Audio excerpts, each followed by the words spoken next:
बहुत समय पहले की बात है। एक गांव था, वह जंगलों के बीच में था।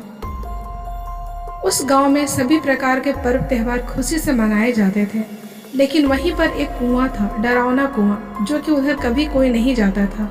लोगों का मानना था कि उस कुआं में एक भूत रहता है, जिसकी वजह से उस कुएं के पास कोई नहीं जाता था। समय बीतता गया और लोग इस बात को कही सुनी बात कहने लगे। उसी गांव में एक लड़का था, मोहन। वो काफी जिज्ञासु था।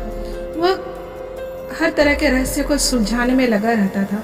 कुएं की काफी पूरी जानकारी जानने के लिए वह बुजुर्ग लोग के पास बैठकर कुएं की कहानी सुनता था। एक दिन वह इस रहस्य को सुलझाने के लिए खुद ही कुएं के पास चला गया, और जैसे वो आगे बढ़ रहा था, काफी डरावना सीन था।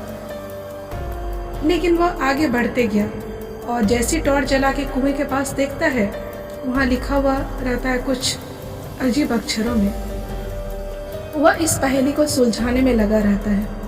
तभी कुएं से उसे कुछ आवाज आती है, जो कि काफी डरावनी रहती है। मोहन भी थोड़ी देर के लिए डर जाता है। वह इधर उधर देखता है, लेकिन उसे कुछ भी नहीं दिखता है। लेकिन फिर भी कुएं से आवाज आती है। कुएं से एक परछाई निकलती है और उस कुएं का रहस्य बताती है।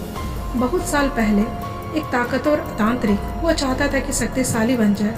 वो अपनी शक्तियों से एक प्रेत आत्मा को बुलाता है, लेकिन वो प्रेत आत्मा इतनी शक्तिशाली रहती कि उस तांत्रिक को ही कुएं में मार करके बंद कर देती है। उस दिन के बाद से तांत्रिक उस कुएं में भटकता है, उसका आत्मा। तांत्रिक बोला, मैं चाहता हूँ यहाँ से मुक्ति पाने के लिए, तुम मुझे मुक्ति दिलाओ। मोहन बोला, ठीक है, मैं तुम्हें मुक्ति दिलाऊंगा। यह बोल मोहन चला गया और बहुत सारी पुस्तकें मंदिरों से लेकर पढ़ने लगा, बहुत सारी लिपि देखने लगा। आखिरकार में उसे उस आत्मा को मुक्ति दिलाने का रास्ता मिल गया। लेकिन वो सभी मंत्र उसे कुएं के पास जाकर के पढ़ना था। वो कुएं के पास गया और मंत्र पढ़ने लगा।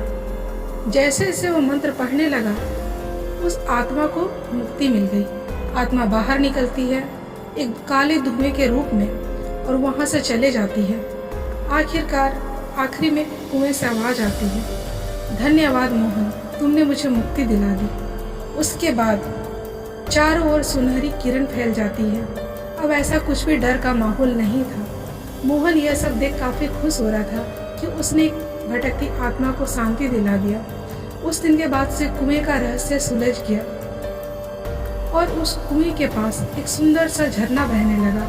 कुएं का पानी काफी मीठा हो गया, काफी शुद्ध था, और उस गांव में कोई डर नहीं था। गांव वाले मोहन की तारीफ करने लगे। सभी लोगों ने उसे कंधे पे उठा लिया और उसे शाबाशी देने लगी।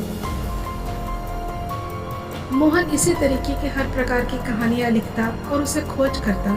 दोस्तों, मोहन की समझदारी के लिए एक लाइक और सब्सक्राइब तो बनता है।